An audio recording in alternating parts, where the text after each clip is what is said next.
तुम्ही ऐकत आहात लोकांचे काही भयानक किस्से. आता हे तुम्हीच ठरवायचं आहे की ही एक भुताटकी होती की केवळ एक त्यांचा भास. तो एक भास होता. अनुभव पहिला. राग हा माणसाचा सगळ्यात मोठा शत्रू आहे.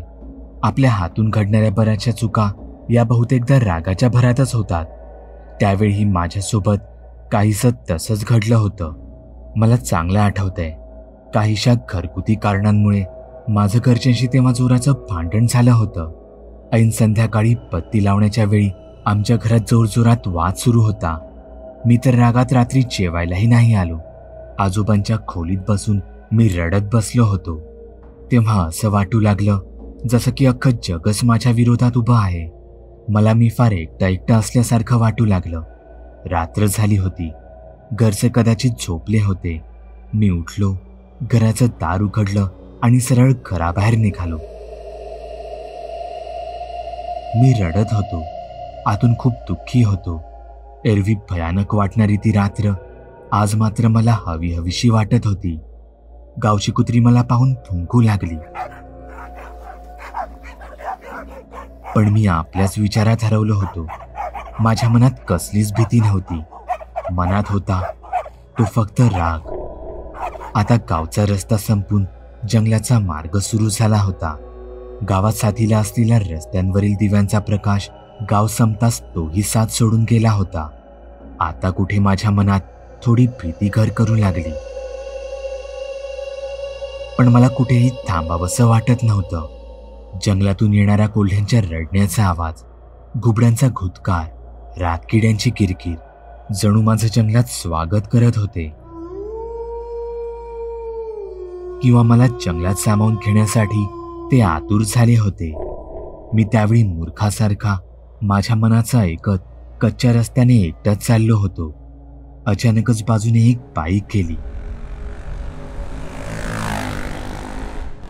तो बाईक स्वारही कदाचित मला या जंगलाच्या रस्त्याने एकट्याला असं चालताना पाहून घाबरला असावा, कारण तो सारखा पाठी वळून माझ्याकडेच पाहत होता. मुख्य रस्ता उतरून मी सरळ गावच्या नदीकडे निघालो. जंगल आता अजूनच भयानक आणि घनदाट वाटू लागलं. नदीच्या पाण्याचा खळखळ आवाज माझ्या कानांवर पडू लागला. असं वाटत होतं ती नदी मला तिच्याकडे बोलावत होती. माझ्या डोळ्यांतून अजूनही अश्रूंच्या धारा वाहतच होत्या. त्या नदीत आजवर अनेकांनी उडी मारून त्यांचा जीव दिला होता.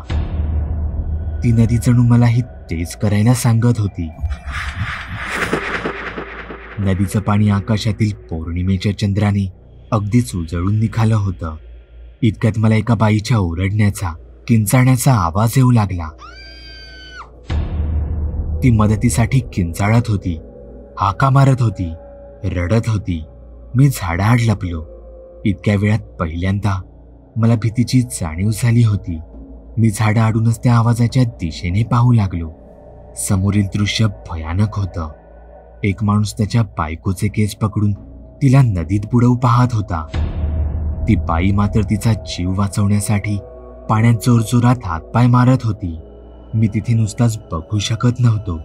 तिला वाचवण्यासाठी मला काहीतरी करावंच लागणार होतं. म्हणून मी पुढे आलो आणि ओरडलो, सोडा तिला, तुम्ही हे काय करत आहात? माझं हे बोलणं ऐकताच ते दोघे पुतळ्यासारखे पाण्यातच उभे राहिले आणि हळूच त्यांनी त्यांची मान माझ्या दिशेने वळवली. त्या दोघांनाही त्यांचे डोळे नव्हते. डोळ्यांच्या जागी नुसती खोबणं होती. जणू त्यांचे डोळे पाण्यातील माशांनीच खाऊन टाकले असतील. त्यांची ती अवस्था पाहून माझे हातपायच गार पडले. मी जे पाहतोय ते खरं आहे की माझा भास, मला काहीच कळत नव्हतं. कसलाही विचार न करता मी तिथून धावत सुटलो. धावता धावता मला आमच्याच गावातील एका जोडप्याबद्दल आठवलं. काही वर्षांपूर्वी एका माणसाने त्याच्या बायकोला याच नदीत बुडवून मारलं होतं आणि नंतर त्यानेही तिथेच उडी मारून स्वतः देखील आत्महत्या केली होती. ते प्रेत नदीतून वाहत पुढे गेलं. 2 दिवसांनी ते फुगलेलं प्रेत तिथल्या गावकऱ्यांना दिसलं. पण त्यांचे डोळे आणि शरीरावरचं बरंचसं मांस हे माशांनी खाऊन टाकलं होतं. मी धावत धावत कच्च्या रस्त्यावर आलो आणि तिथेच खाली कोसळलो. मी बेशुद्ध झालो होतो. काही लोकांनी मला घरी आणून सोडलं. डोळे उघडताच आधी मी घरच्यांना कडकडून मिठी मारली.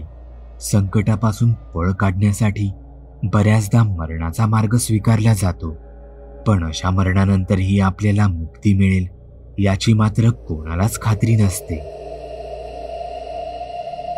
अनुभव दुसरा.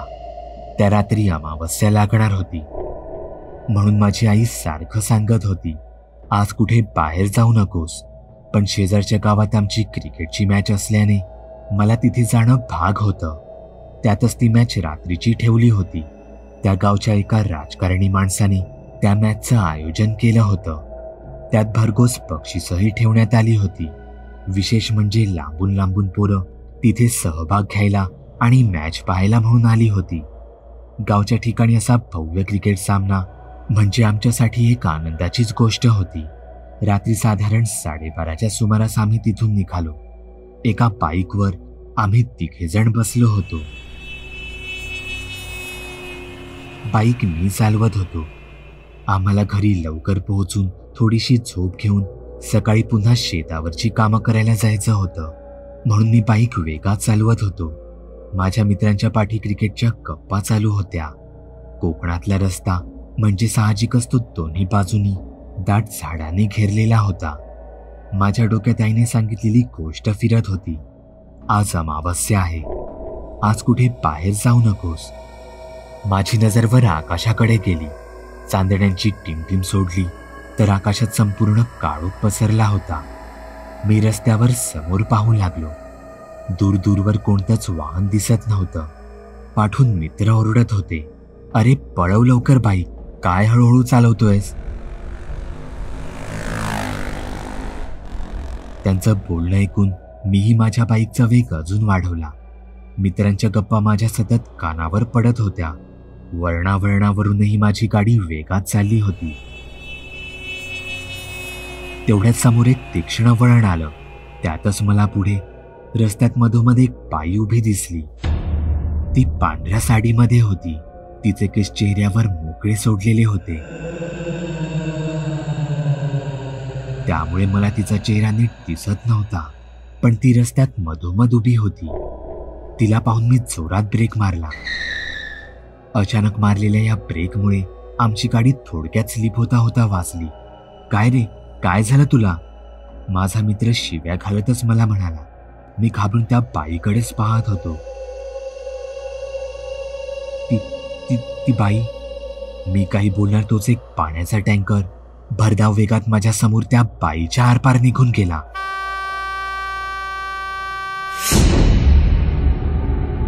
तिथे एक तिठा होता जिथे 3 रस्ते एकत्र येतात.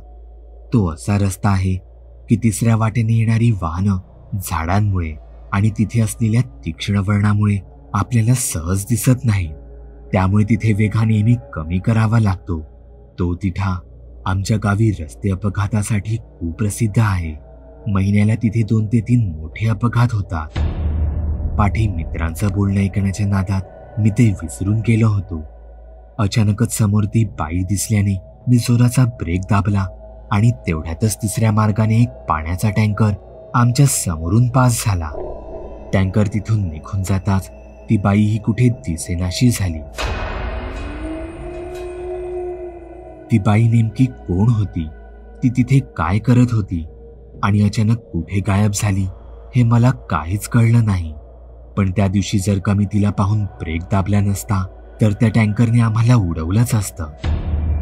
नेहमी रस्ते अपघातामध्ये आपण भूताला दोष देतो, पण यावेळी एका अशा शक्तीमुळे आमचा जीव वाचला होता. तो एक भास होता. तुम्ही सुद्धा तुमच्या गोष्टी बागुलबुवाला मेल किंवा मेसेज करू शकता.